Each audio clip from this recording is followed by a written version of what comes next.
راتوں کی بے خوابی، دن کی تھکن اور ایک سوال، کیا زندگی ایسے ہی گزرے گی؟ عائشہ اپنے دوستوں میں خوش مزاج کے نام سے جانی جاتی تھی، وہ لڑکی جو ہمیشہ مسکراتی، مذاق کرتی اور دوسروں کو حوصلہ دیتی تھی۔ لیکن کسی نے نہیں دیکھا کہ اس کے اندر ایک خاموش طوفان پل رہا ہے۔ ہر صبح عائشہ یوں جاگتی جیسے وہ بالکل سوئی ہی نہ ہو۔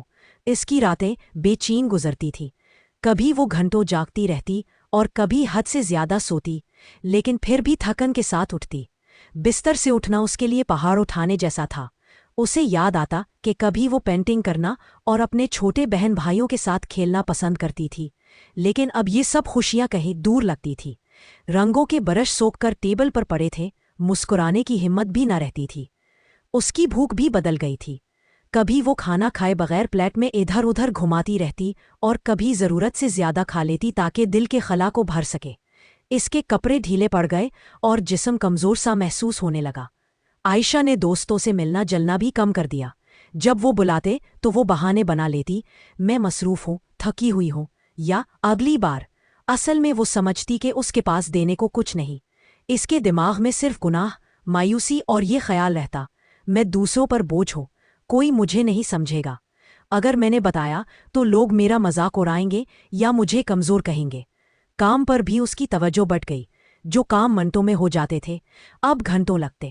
مینیجر نے اس کی غلطیوں کو نوٹ کیا، لیکن عائشہ سمجھا نہیں پاتی تھی کہ اس کا دماغ دھندلا سا رہتا ہے، جیسے بیٹری ختم ہو گئی ہو۔ سب سے مشکل وہ خیالات تھے جو رات کو آتے۔ سیاہ سرگوشیاں کہتی تھیں کہ شاید زندگی جینے کے قابل نہیں رہی، شاید یہ درد کبھی ختم نہ ہو۔ اس نے یہ کبھی کسی کو نہیں بتایا کیونکہ ڈرتی تھی کہ لوگ اسے پاگل کہیں گے۔ وہ ہر روز ایک ماسک پہن کر دوسروں کے سامنے مسکراتی اور اندر ہی اندر ٹوٹتی رہتی۔ ایک شام اس کی بہن کمرے میں آئی اور دیکھا کہ عائشہ دیوار کو گھور رہی ہے اور آنکھوں سے آنسو بہہ رہے ہیں۔ گھبراہٹ میں عائشہ نے آنسو چھپانے کی کوشش کی، لیکن بہن نے اسے گلے لگا کر کہا، تمہیں ہمیشہ مضبوط بننے کی ضرورت نہیں ہے، مدد مانگنا ٹھیک ہے۔ یہ چھوٹا سا لمحہ عائشہ کو ہمت دے گیا۔ خاندان کی سپورٹ سے عائشہ نے ایک ماہر نفسیات سے رابطہ کیا۔ پہلی بار اسے پتا چلا کہ جو کچھ وہ جھیل رہی ہے وہ کمزوری نہیں بلکہ ایک بیماری ہے جو کسی کو بھی ہو سکتا ہے۔